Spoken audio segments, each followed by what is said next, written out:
Okay. Ladies and gentlemen, you're very welcome to tonight's talk. My name is Ronald McConnell from the Tower Museum. Some of you were in attendance earlier, and thank you very much for coming to the event by Dr. Jim Grant. As you know, April 1st is the centenary of the establishment of essentially the custom post and the border, and establishment of the border as an entity that people would recognize in many ways. And so tonight we have Cormac Moore from Dublin, and he's a historian in residence with Dublin City Council, and he's published on the border, Birth of the Border, just a few years ago, and he's currently working on a book with Professor Rita Hayward on customs and borders all around Ireland, including sea borders. So that's going to be very exciting. So this is a topic obviously that Cormac's extremely interested in. And so we're going to have tonight's talk is Land Border 100 Years On. And at the end, you have an opportunity to ask questions as well. So please do write them into the chat as we go along. This is a webinar, obviously, so it's just Cormac that you'll see talking, and everyone is muted and can type questions as they need to. And if they would like to ask a question in person, they can request that by going into the question and answer tab at the bottom and requesting to speak as well. So you're more than welcome to do so. So this talk is being recorded and will go out on social media. And this project is funded by Derry City and St. Andrews Council Good Relations. So without much further ado, let me introduce you to Cormac Moore. Rattle on, Cormac. Great, thanks very much, Ronan. So yes, if people don't mind, I'll give my talk first, and I'd be more than happy to answer any questions either through a raised hand or through the chat box or Q&A button at the end. It's going to share my screen, so hopefully you can all see.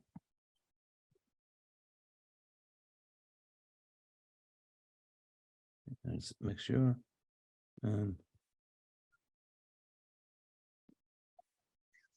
So you should be able to see that now. Yeah.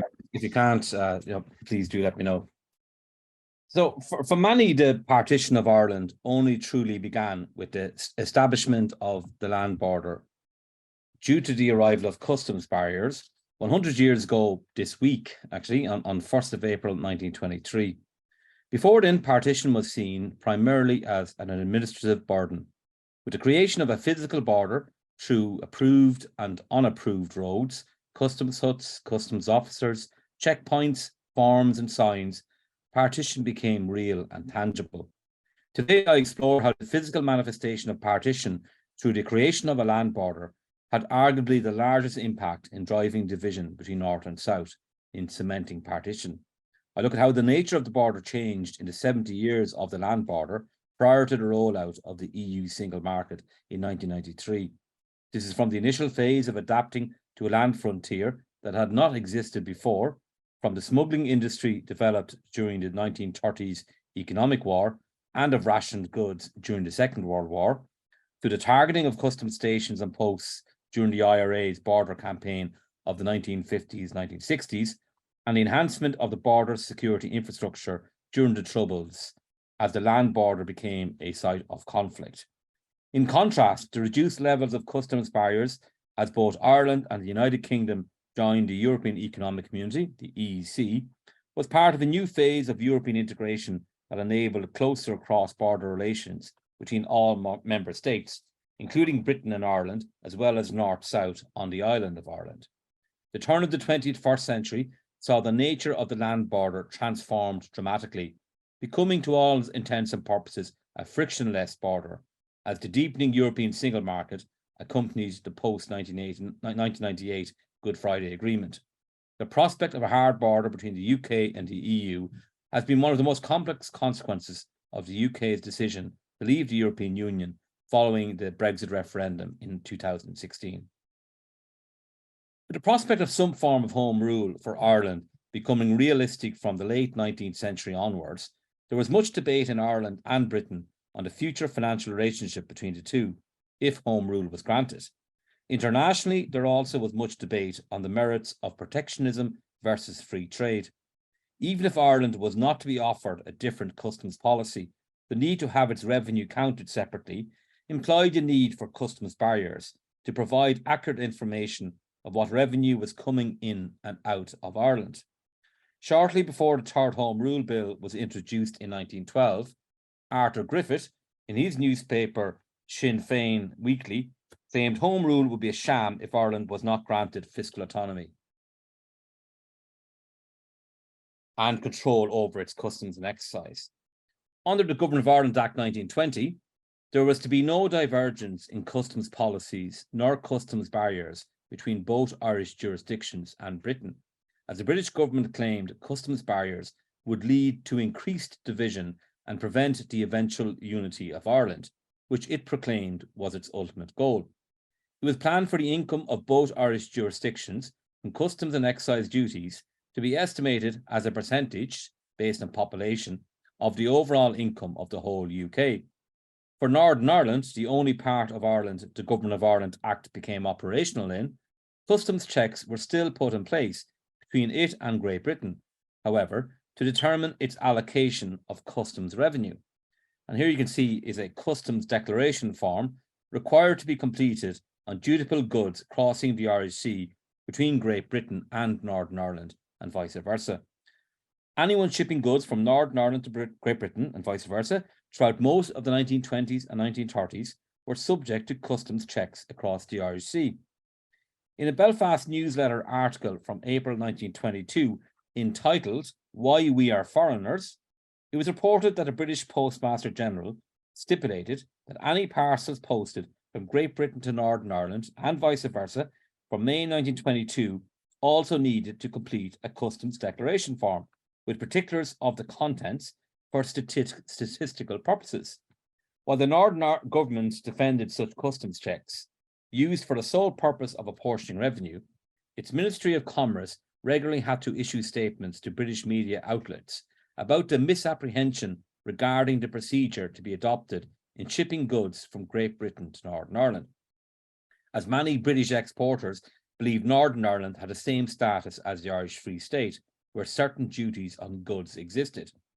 Other than the confusion the customs forms caused, some complained about complex details and measurements needed to be included in the forms, which they felt was strangling business between Great Britain and Northern Ireland.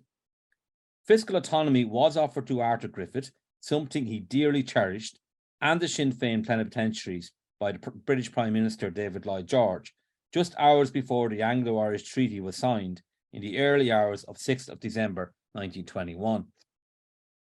While little attention has been paid to the financial clauses of the treaty, their impact was far-reaching.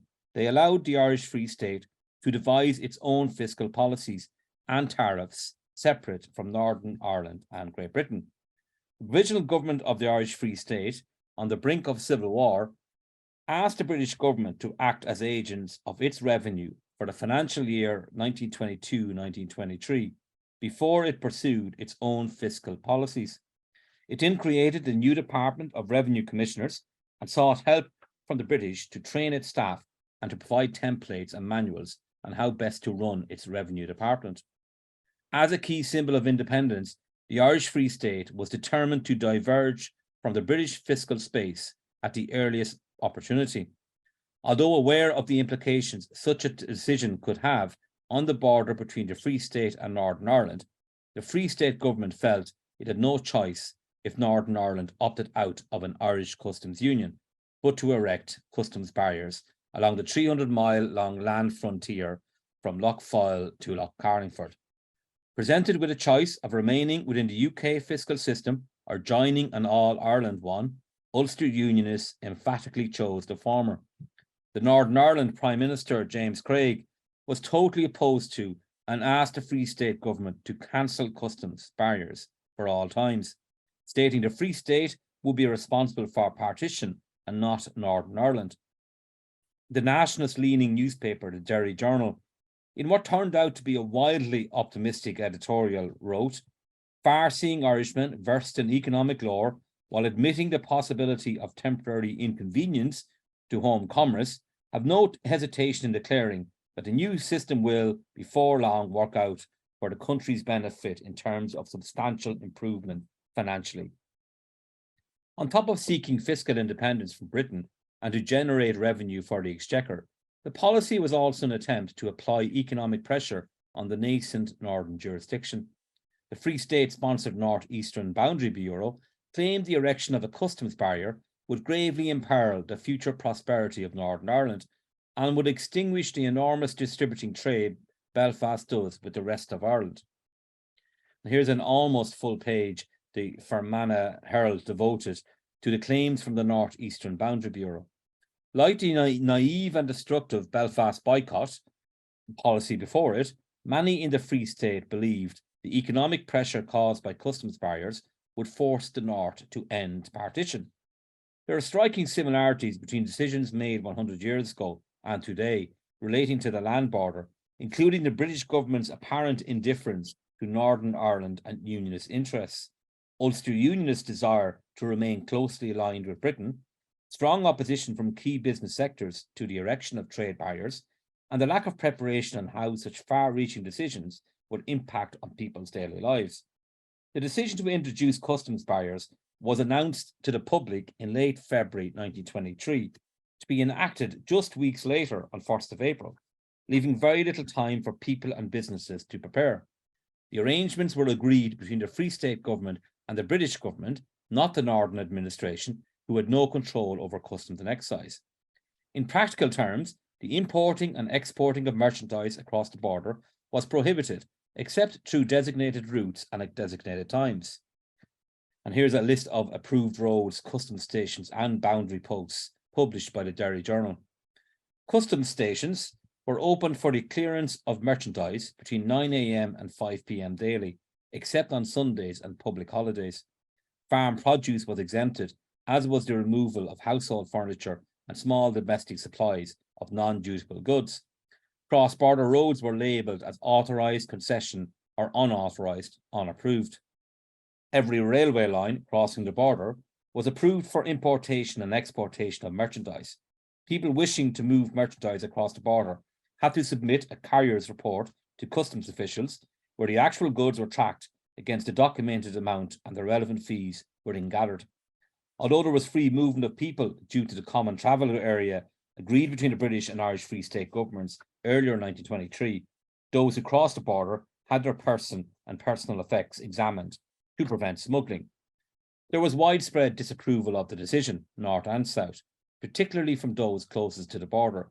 It was generally felt that the new customs barrier would lead to an increased cost of living for consumers, considerable confusion, and lengthy delays in the handling of traffic. As 1st of April drew closer, the physical signs of the new measures began to appear. Declaration forms were issued at railway stations, proclamations appeared in newspapers, signs and posters displayed in prominent places. Construction began on customs huts and stations along the border, many of them temporary in nature initially. And here's a temporary customs hut at Muff in County Donegal in 1923, just after being burnt. Staff were hired to man the new stations. Railway companies hired extra staff to meet the extra demands. And this is an image from the Times of London showing a busy scene at Dublin docks in late March 1923, as many rushed to land goods into the Free State before the customs barriers were introduced the following week. In this article by the Boston Daily Globe, it was reported that Donegal farmers in large numbers rushed into Derry City to buy provisions for 6 weeks before the customs barriers came into effect.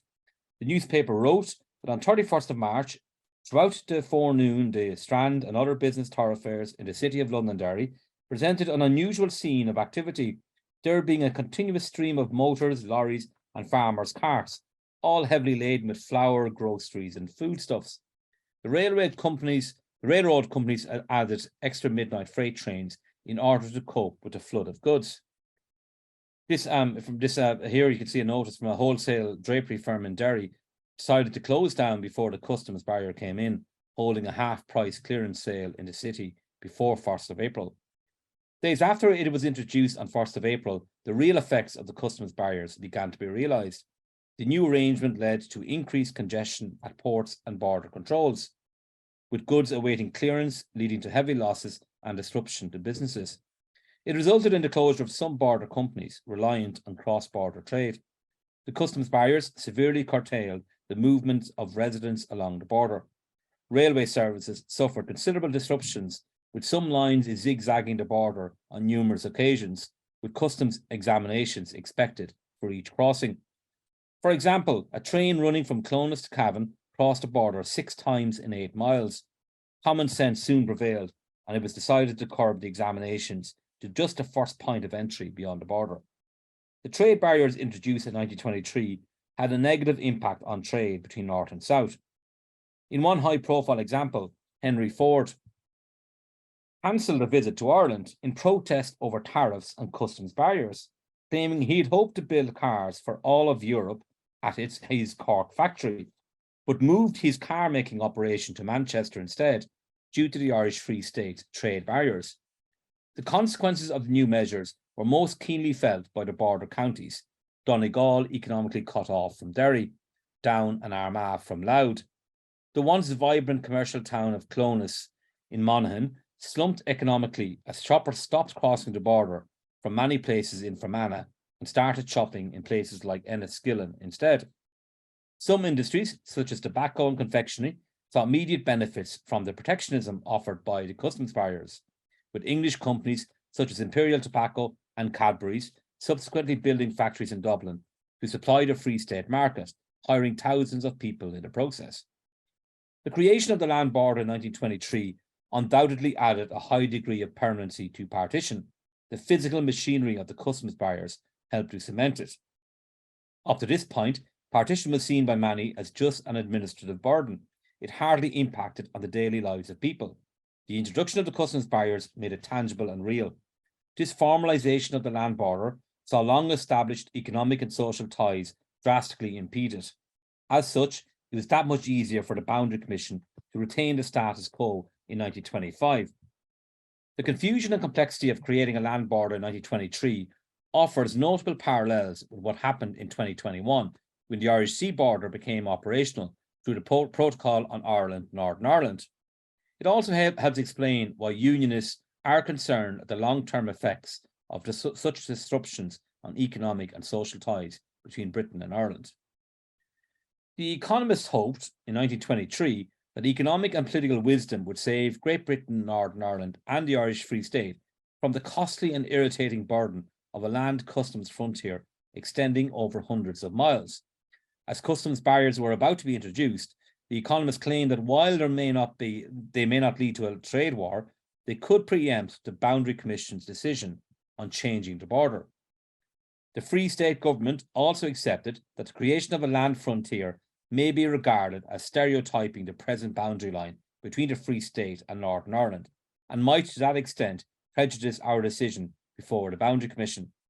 However, with there being little prospect of the Boundary Commission convening shortly afterwards, and with it the potential to reduce the border, the Free State felt it needed to pursue its own fiscal policies at the earliest possible opportunity.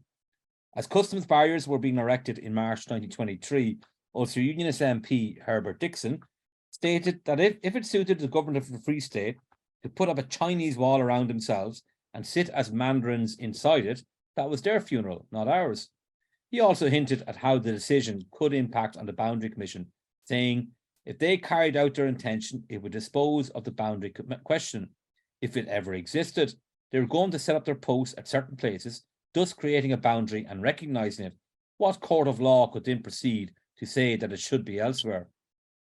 When the Boundary Commission finally did convene from late 1924 to 1925, many of the submissions, both verbal and written, focus on the impact the recently created customs barriers had on people's daily lives.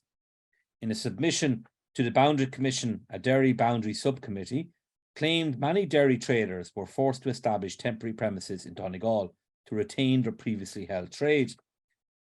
This map here, presented to the Boundary Commission, shows the market areas at the time of towns near the border. As can be seen, much of Derry City market area was in Donegal, but then greatly hampered by the imposition of customs barriers. In a submission by the shirt and collar manufacturers of Derry City, they claimed most of the raw materials they received and the vast majority of their goods were shipped to Great Britain. They wrote, if Londonderry City were placed under the jurisdiction of the Irish Free State, the principal factories and also many of the smaller factories would transfer their businesses and close down their Londonderry factories rather than submit to the inconvenience, trouble, difficulties and expense which would result from the establishment of a customs barrier and a consequent delay in expense in clearing both incoming and outgoing goods. The chairperson of the Boundary Commission, Justice Richard Feetham, described it as the terrors of the customs barriers, continuously referred to it in his questioning, and of the damaging consequences it would cause if the boundary line underwent further change. The Manchester Guardian contended not only was the customs barrier making it difficult for the Free State to persuade people to transfer from Northern Ireland, but so was the increased taxes and cost of living in the south compared to the north. The Boundary Commission submissions offer a rich first-hand account of how the land border was experienced by people on the ground at the time, so soon after customs barriers had been erected. Both unionists and nationalists, in their submissions to the Commission, went into some details on the effects the customs barrier had on their daily lives and livelihoods. While unionists believed the placing of a customs barrier north of where they lived, or in the case of Derry, east of where they lived, would lead to large financial losses and considerable inconvenience, nationalists claimed they were already suffering from the effects of the customs barrier by losing customers from their hinterland in the Free State. Asserting their economic prosperity lay with the Free State, nationalists sought for the boundary line to be drawn northwards and eastwards. As with today, political considerations often triumphed over economic ones. After the tripartite government agreement in December 1925, following the debacle over the alleged leaking of the Boundary Commission findings to retain the boundary as it is today, there was much speculation that the customs barrier would also go. At the time, Republicans, as well as the Cumann Gael government, were determined to maintain the land border as a sign of nationality and to force Northern Ireland into union through loss of trade. Conversely, Ulster Unionists were opposed to the land border then, with Craig leading the calls for the ending of customs barriers. Notably, in many ways, roles have been reversed 100 years on, with nationalists seeking no return to a land border, while many unionists now prefer a land border to the Irish sea border imposed under the Northern Ireland Protocol. There was also much comment at the time in the Irish Free State of English stunt newspapers, such as the Daily Mail, which was dubbed the Daily Whale by one Irish newspaper, exaggerating the impact of the customs barriers, with their glaring captions and subtitles referring to it as a reign of terror for tourists and traders and a place of adventure for smugglers. It is also striking how short-sighted and dogmatic most strains of nationalism were at the time on how best to achieve Irish unity, not realising the harm customs barriers were causing in achieving this professed goal. It is similar to many of the claims made now against Ulster Unionism, particularly the DUP, that its policies, from its initial support of Brexit onwards, have hampered Northern Ireland's position within the UK instead of strengthening it. Smuggling was a feature of the land border the moment it came into being, as people used all means at their disposal to avoid paying duties or to escape higher prices. The Scotsman newspaper claimed that Irishmen are temperamentally well endowed for that sport of smuggling. The land border led to some very inventive and in many cases comical ways to avoid customs, including men dressing up as women to avoid searches, a woman eating a full cake at a customs station once she realised it was dutiable, another woman drinking a pint of whiskey at the border to avoid paying duties, and a man wearing a pair of trousers made of newspapers after discarding dutiful cloth-made trousers from a train. One farmer, claiming he was smuggling another man's wife in his cart, was told by a customs officer he could pass on as she was non-dutiable. Many real-life examples undoubtedly provided inspiration to Spike Millen for his comic novel Puccoon, which offers a satirical viewpoint of the impact the land border had on people's lives. In an article in the Irish Times in 1930, the reporter documented many of the ways people from Donegal avoided paying duties on goods they bought in Derry. One Derry trader claimed, in the case of the purchase of boots, the recognised procedure for even well-off people from across the border is to come to town shod with boots or shoes only fit for the dust heap, purchase a new pair, and leave us shopkeepers to dispose of them. In fact, on some days of the week, particularly after market day, the principal refuse which the corporation carts collect consists of the worn-out boots and shoes of Donegal. The same Irish Times reporter also wrote on how the introduction of duties on wearing apparel has influenced to a considerable extent the fashions among the women of Donegal. A type of what used to be known as the Ulster coat, which is long and loose, is now greatly in vogue, and it is worn on all shopping expeditions, even in summertime. A Donegal farmer's wife claimed that all the women entering Derry from this district go in as lean kine and return resembling fatted calves. We place the garments we purchase on our bodies, tighten ourselves up as much as possible, and generally escape the notice of the officer. The nature of the smuggling changed, though, particularly after Eamon de Valera's Fianna Fáil party came into power in the Free State in 1932. Shortly after taking office, de Valera claimed that partition was disastrous for Ireland and that the customs barriers were costly. By his government cancelling its annual payment for land annuities to Britain, as required under the 1921 Anglo-Irish Treaty, customs barriers along the border became more prohibitive and costly. The decision to withhold land annuities payments resulted in the British government imposing duties on farm livestock and produce from the Free State for the first time, which in turn resulted in the Free State imposing duties on UK imports such as steel and coal. The resulting economic or tariffs war continued by varying degrees of intensity until a trade agreement was reached between both states in 1938. There was opposition in Britain to the government decision, with future Labour Prime Minister Clement Attlee calling on both governments to negotiate instead of engaging in a costly tariff war that was injurious to both sides. The economic war saw a huge upsurge in smuggling, particularly of cattle from south to north. Prices for cattle plummeted in the Free State. Smuggling cattle into Northern Ireland became a minor industry. Many farmers were forced into smuggling by fear of bankruptcy or loss of farms. There was also a large increase of smuggling of other animals, including horses and greyhounds. Some nationalists saw it as a patriotic duty to engage in smuggling, despite political pressure not to do so. Many unionists also participated in smuggling. Records suggest that approximately 100,000 animals were walked or swam across the border in 1934 and 35. For those who were caught and prosecuted, the repercussions could be severe, with heavy fines imposed and the suspect items impounded. Joseph Patterson, a cattle dealer from Letterkenny, was one of the first to be prosecuted for smuggling cattle in 1932. For smuggling 11 heifers over the border, he was fined £150. On refusing to pay, he spent 14 days in Derry jail. To avoid paying higher duties on livestock, false declarations were also made on the age of animals.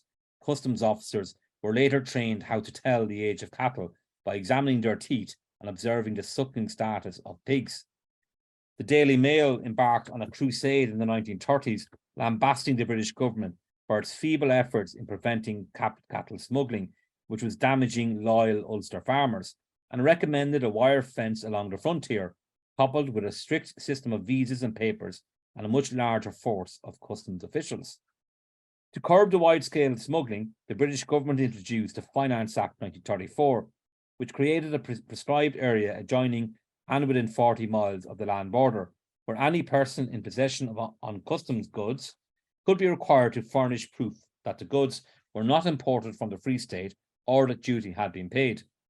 Subsequently, the Northern Ireland government complained that the area prescribed for proof of dutiable goods and the searching of persons and premises relating to customs was far more wide-ranging and punitive than in the rest of the UK, mainly because Northern Ireland had the only land frontier in the UK. This provides a good early example of how Northern Ireland was treated differently to the rest of the UK due to its land border with the Free State. More customs officers also had to be hired, and both An Garda Síochána and the Royal Ulster Constabulary, the RUC, as well as the B Specials, were deployed more extensively. Customs officers and police became targets for violent attacks in the 1930s, with police being stoned and customs huts burned and bombed.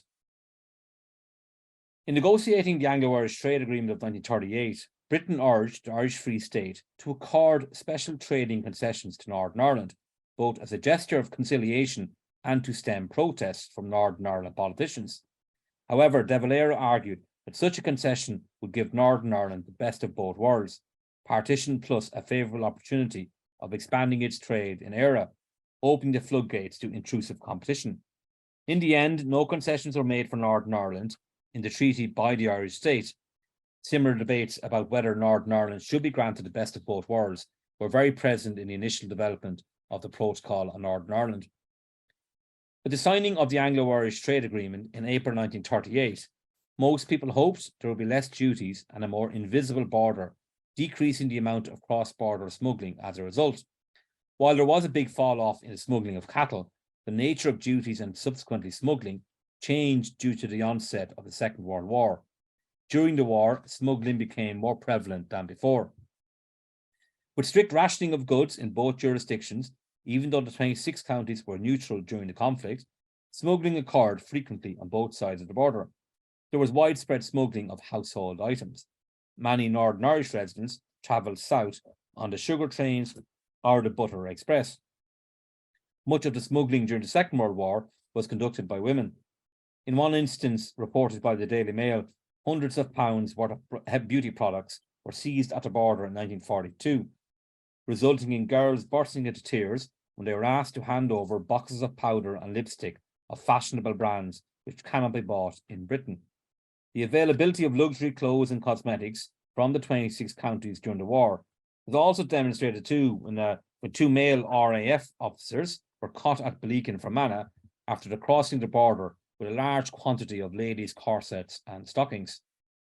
The Second World War also resulted in the temporary cancellation of the common travel area between Ireland and the UK. The border was hardened by the curtailment of cross-border traffic after the Northern Ireland government introduced travel identity cards and announced an order under its Civil Authorities Special Powers Acts, stipulating that anyone travelling to Northern Ireland from outside of the UK, including Ireland, had to satisfy the RUC that their presence in Northern Ireland is essential for the purpose of transacting legitimate business of national importance. Travel restrictions were also imposed between Northern Ireland and the rest of the UK for the duration of the war, and actually lasted 7 years afterward until 1952, as well as the need to carry identity cards when travelling over the Irish Sea. The Northern Ireland government considered this arrangement vexatious, but are no doubt necessary for purposes of defence. The British government refused to relax the travel requirements from Northern Ireland to Great Britain in the immediate post-war years, as the travel identity cards prevented undesirable aliens from the continent from reaching England by the backdoor method of passing through Eire. Once the need to show travel identity cards was removed for journeys between Northern Ireland and Great Britain, advertisements started to appear in British newspapers inviting people to visit Northern Ireland, stating there were no currency restrictions, no travel permits, no passports, no customs barriers. As Ireland was being partitioned, there was violence along the border, particularly in the first half of 1922. Some obstacles, such as checkpoints and the cratering of roads, were deployed along the border, limiting the ability of people to cross the border freely. Such obstacles were temporary in nature, though, and freedom of movement was resumed before the more permanent customs barriers were introduced in 1923. While there were sporadic incidents of violence along the land border in subsequent years, the concerted campaign by the IRA from 1956 to 1962, known as the Border Campaign or Operation Harvest, saw the land border become the site of conflict, as the IRA specifically targeted customs posts and personnel, as well as other public buildings. For example, in December 1956, a customs station 4 miles from Derry City was blown up. The IRA's border campaign occurred at a time when there was much public agitation for an end to partition, following the Republic of Ireland Act in 1948, which saw Ireland leave the British Commonwealth, and in response to UK's Parliament's Ireland Act 1949, which stated that Northern Ireland would not leave the UK without the consent of the Parliament of Northern Ireland. While many in Ireland declared there should be no recognition of partition, others, such as Irish Seanad member James Green Douglas, claimed partition was already being recognised by customs posts welcoming people to the Republic of Ireland.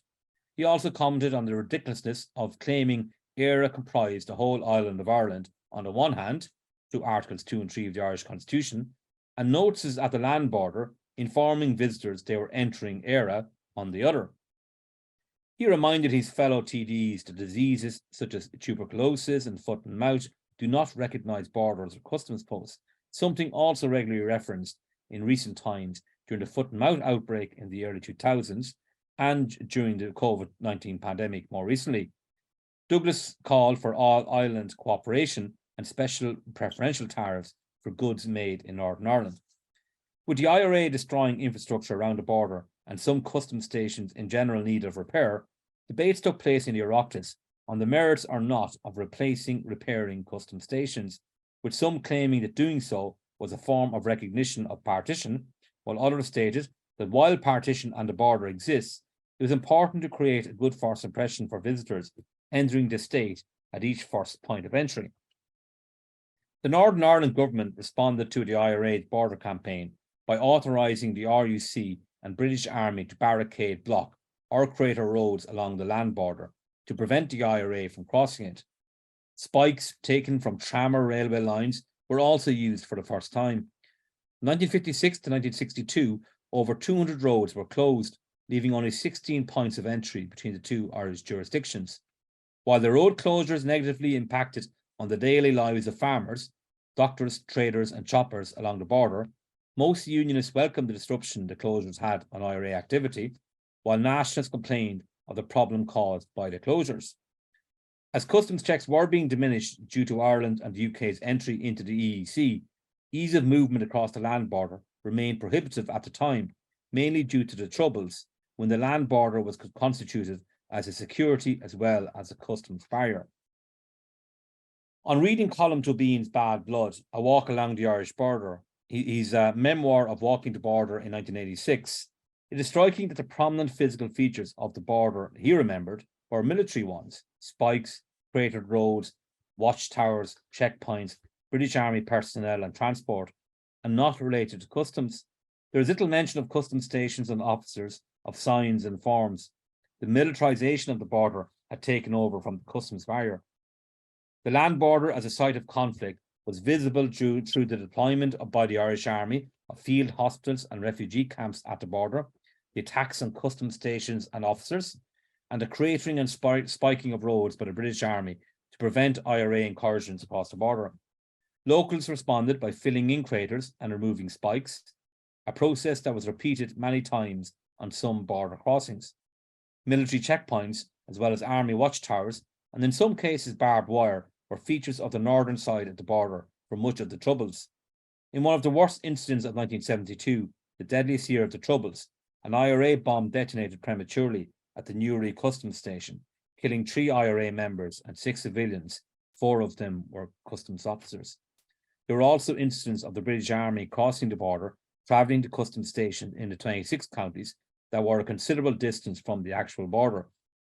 The land border and customs barriers also featured as part of the campaign to legalise contraception in Ireland in the 1970s, as well as the decision for the punt to be decoupled from sterling in 1979, resulting in currency exchanges at the border. In 1979, after travelling to Northern Ireland to buy as many contraceptive pills as they could, members of the Women's Liberation Movement were confronted by Gardaí and customs officers at Connolly Station in Dublin. Instead of handing over the products, the women threw the contraceptive pills at the customs barrier and officers, garnering international coverage of their campaign as a result. After legislation was introduced in 1979, allowing contraception for family planning reasons on possession of a prescription, TD Noel Brown asked the then Minister for Health, responsible for the legislation, Charles Haughey, what happens to someone who goes through a customs post with contraception but no prescription? Haughey, jokingly, I presume, responded that they will be taken out and shot, resulting in him being referred to as the Ayatollah Haughey. Decades before the EEC was formed, there was debate in Ireland, Britain and elsewhere of the merits of the European Union. In the late 1920s, the French Foreign Minister Aristide Briand's plan for a United States of Europe was debated. Obstacles discussed included the need to overcome customs barriers, as well as the barriers on currency and language. Speaking in the Dáil in 1946, in comparing war-torn Europe to the United States, Fine Gael TD James Dillon stated that many of the problems the continent faced were due to barriers, customs barriers, immigration barriers, and monetary barriers. In the 1950s, with the founding of the European Coal and Steel Community, followed by the EEC later in the decade, the prospect of the removal of customs barriers within Europe was regularly cited in Ireland as a potential avenue to do likewise in Ireland, as well as bringing an end to partition itself. Fine Gael TD Patrick Cooney believed that joining the EEC was a way of ending partition peacefully through the removal of the physical manifestation of partition, customs posts and barriers. During Ireland and the UK's long campaign to join the EEC over the following years, many assumed the land border and customs barriers would immediately vanish once entry to the EEC was granted. At the same time, relations between the two Irish governments, led by Sean Lemass and Terence O'Neill, improved considerably. This resulted in agreements over tourism, customs posts, and the removal of a requirement for a triptych pass to enter either jurisdiction. As a sign of a reversal of its protectionism stance, and shortly after EEC entry was thwarted, the Irish government signed a free trade agreement with the UK in 1965. The Northern Ireland Cabinet, wary of the North's position within the UK and how it faced unfair competition over the land frontier, believed it was not unreasonable that Northern Ireland should seek an accelerated tariff reduction with the onset of the 1965 Free Trade Agreement. William Craig, founder of the Ulster Vanguards, and at the time Minister of Development, stated that since any agreement was likely to be disadvantageous to our agriculture, we should seek the best possible terms for our industries. The question could be considered as purely commercial without constitutional implications. Special treatment for Northern Ireland could be justified by the proximity of the Republic across the land frontier. Here's an example of Ulster Unionists advocating for different trade arrangements to other parts of the UK, so long as Northern Ireland's constitutional position within the UK was not diminished. Speaking in the Dáil in February 1972, Ireland's Minister for Finance at the time, George Colley, dispelled the assumption that customs posts would be removed once Ireland joined the EEC the following year, stating the removal of customs posts from the land frontier would not be a predictable consequence of our accession to the European communities. On the assumption that the border has not ceased to exist in the meantime, existing customs controls would have to be fully maintained during the transitional period of 5 years, when we would be moving towards complete free trade within the community in industrial and agricultural products. Also, customs control at the frontier would still be essential after the transitional period, for example, for the collection of fiscal duties, enforcement of import or export restrictions imposed for reasons of public policy, and for the compilation of trade statistics. While customs barriers remained after 1973, there was a considerable easing of duties and controls until they were completely removed in 1993 when the EU single market came into being. With a decision taken in the 1980s to create a single market throughout the EU from 1st of January 1993, many in Ireland predicted that the complete removal of customs barriers along the land border would lead to increased trade between North and South and would contribute greatly towards bringing about peace. Taoiseach Albert Reynolds referred to the importance of the EU to peace and North-South relations in 1992 through funding of cross-border initiatives such as the Dublin-Belfast Railway and the Ballinamore-Ballyconnell Canal linking the rivers Shannon and Erne, and now through the removal of customs barriers. Referring to the ongoing Northern peace talks, he emphasised that the future of Ireland in Europe will be an important dimension of strand 2 of the political talks that are now on their way. Some fears were expressed that the removal of customs barriers would lead to a huge upsurge in drug smuggling. It would be damaging to the environment due to the large increase of traffic it will unleash, and customs officers would lose their jobs. Loud Fianna Fáil TD Dermot Ahern claimed that 150 customs and excise staff in Dundalk and 14 in Castleblaney were in danger of losing their jobs with the removal of customs posts. Crossing the border remained prohibitive beyond 1993, though, due to the ongoing troubles. It was still militarised until the late 1990s, eventually broken down after the signing of the Good Friday Agreement in 1998. Most physical reminders of the land border were removed, checkpoints and spiked roads gone, customs stations sold off. The removal of the physical features of the border coincided with psychological barriers being removed too, as people and businesses began to meet and interact regularly, more so than had been the case since customs barriers were first introduced in 1923. For almost 20 years, the border was practically frictionless, with just the signage changes from kilometres to miles, the key indicator of crossing the border. And then came Brexit. The UK decided to leave the EU, partly because it did not want to have such open borders, nor in following EU rules. As a result, border controls between the UK and EU needed to be placed somewhere to make sure that goods don't get into the EU that it does not want inside its single market and customs union. Both the UK and EU agreed, however, that it would be problematic to put border controls on the island of Ireland. This is for two big reasons. First, practically speaking, the Irish border has 240 official crossings. And secondly, in recognition of the peace process on the island of Ireland.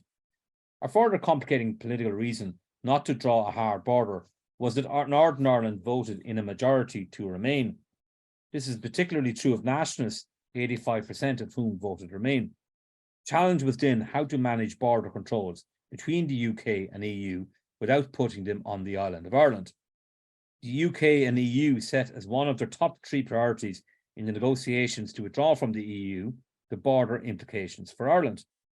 And they had a dedicated part of the withdrawal agreement, Boris Johnson's oven and ready deal, which in truth has always been considerably less than half-baked, focused on meeting that challenge, the Protocol on Ireland, Northern Ireland, which now looks likely to be replaced by the Windsor Framework. The Protocol and Framework see Northern Ireland follow some EU rules that would require border controls in order to avoid the controls on the island. Instead, they come on goods crossing the Irish Sea. The protocol also sees protections for North-South cooperation across a wide range of areas under the remit of the North-South Ministerial Council, including environment, health, transport and education. As a result of the complex, confusing, contentious efforts deployed to reach a solution, Northern Ireland's experience of the post-Brexit border has been one characterised by huge uncertainty and a return to political instability. As we mark the 100th anniversary of the creation of the land border in Ireland, borders in Ireland, whether on land or by sea, still remain a potent political issue on the island of Ireland and beyond. From looking back at events over the last 100 years in Ireland, it is clear that political decisions have often been made rashly without considering the devastating and long-term consequences they can have on people's lives, particularly on those who live close to the border. Thank you for your time. Let's end. Thank you, Cormac, for that fantastic talk. Really detailed and brilliant visuals as well. It just really took us along on the story of the border and such. Thank you for that. I just wanted to ask our attendees if anyone had any questions in the question and answer session, or if anyone would like to ask any questions to let us know. And in the meantime, a few things really struck me during your talk, Cormac. One of them was I suppose turning general perspectives on its head, and how that role is reversed now. I mean, James Craig saying, you know, really the Free State, if they want to be responsible for enforcing partition, then you know, let them do so, and how that's changed now is really fascinating. Whereas, Yeah. And then other thing, I suppose, living near the border is the opportunity it presents to people as well in terms of trade. You know, and how we closest to the border have availed of those opportunities many times, not just smuggling, but just different rates and different, you know, different currencies and different, you know, it's changed so much. Yeah. And I thought too about how almost unfortunate it was that in 1938, just when you thought that the border would kind of relax a little bit, the Second World War came along, and suddenly in the early 70s, when both countries joined the EC, that you would think it would relax, because for military and political reasons, it didn't get that chance. Yeah. Which is really, really fascinating. I wanted to ask you, is there any other border in the world that's similar? Because even though the border is gone, I mean, we still have the common travel agreement, which is probably unique in many ways. And Yeah. we still have customs enforcing things like diesel dipping, you know, for red and green diesel, agricultural diesel, movement of fuel across the border, coal and large amounts of alcohol and different things. And, you know, obviously alcohol industries like whiskey industry would have been really affected by the border as well. And is there anywhere else in the world that has had a similar border issue that you know of or can compare to the border between?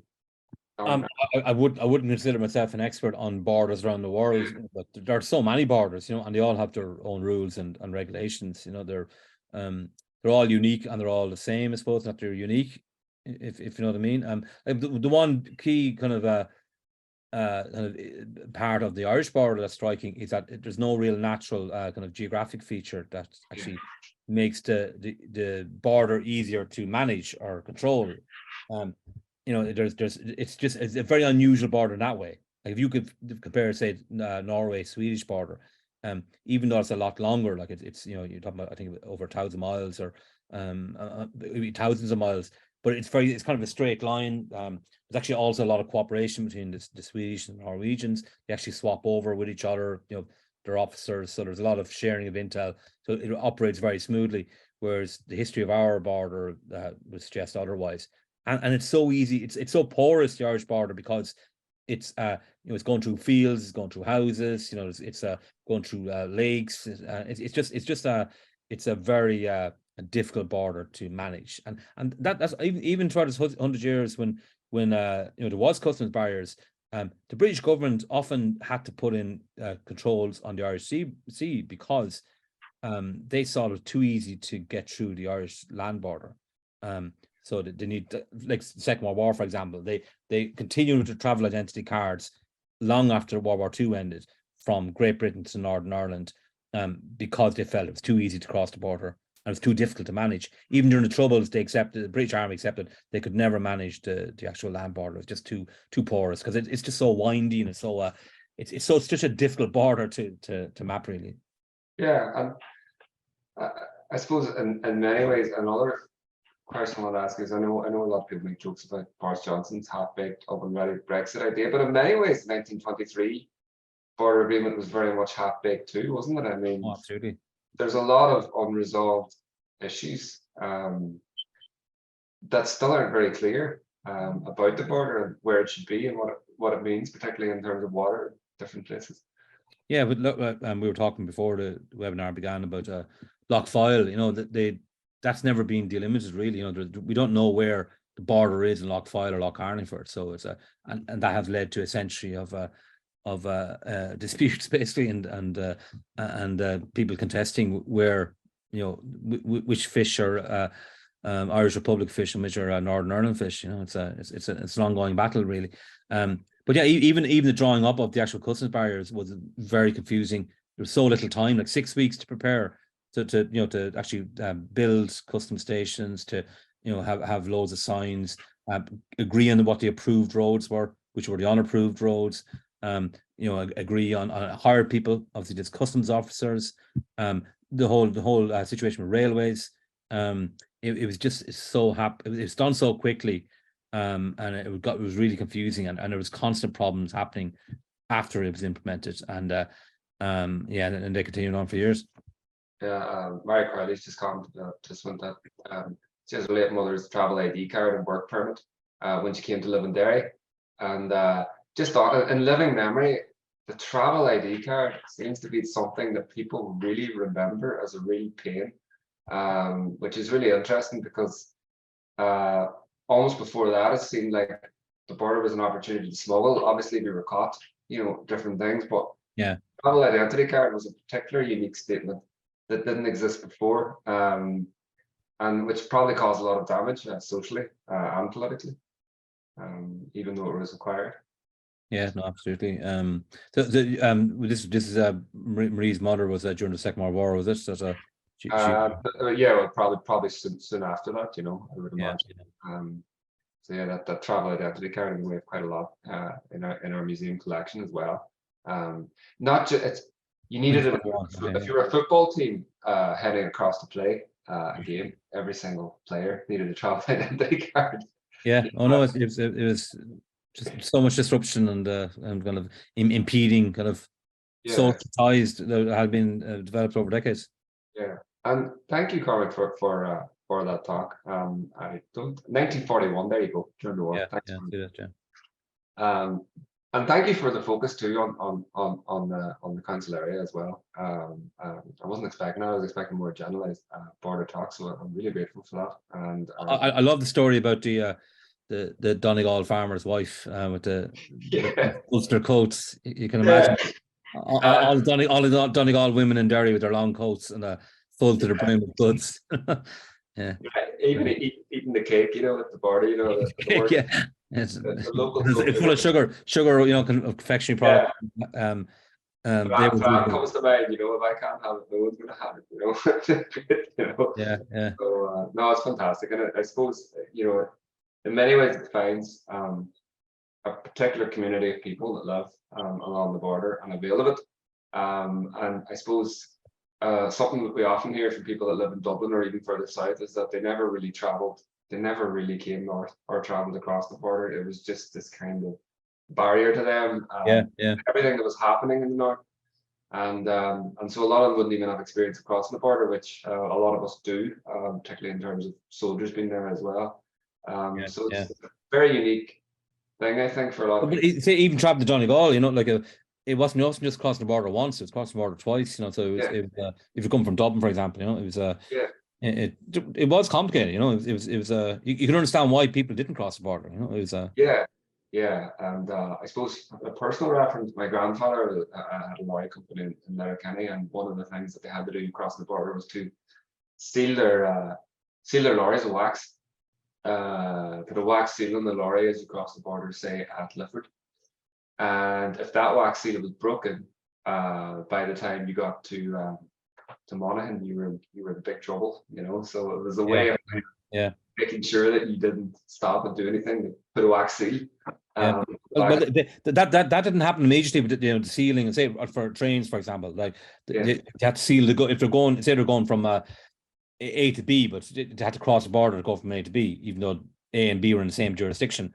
That was only taught up a few years after the customs barrier started, like of actually sealing wagons of trains, or even like some of the trains, companies like Loxwilly and Londonderry railway line.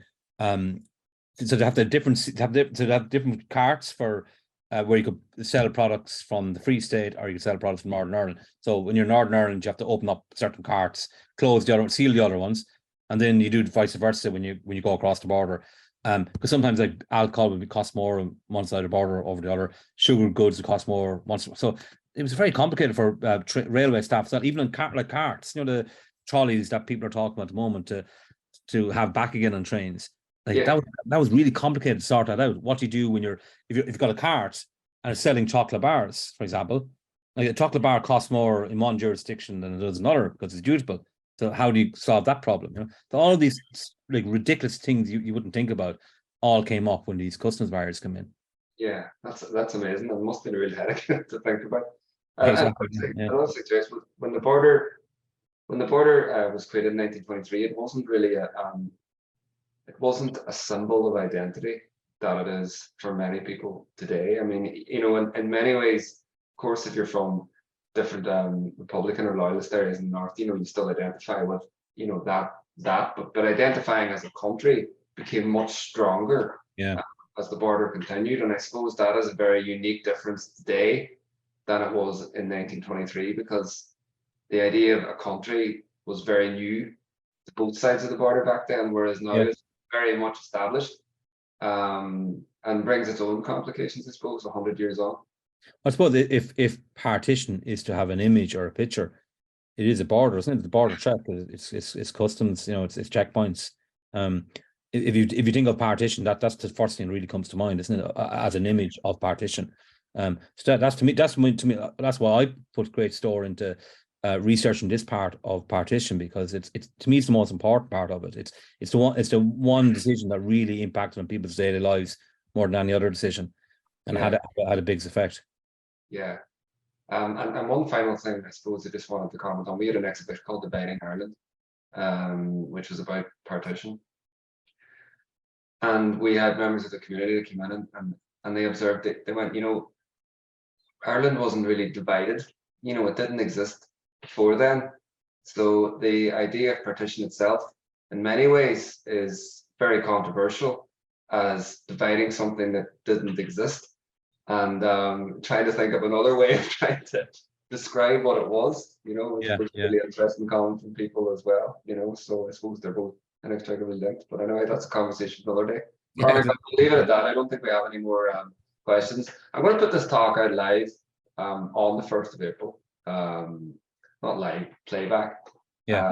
I believe it's Saturday. So This Saturday, yeah. so we'll do that on Saturday, and people can watch it on the actual centenary as well, which would be fantastic. Cormac, thank you so much. That was brilliant. No, thank you very much, Ronan. Yeah, brilliant. And many thanks from our attendees as well in the comments. So thank you, Cormac. All the best, and we'll talk soon. All the best. Thank you.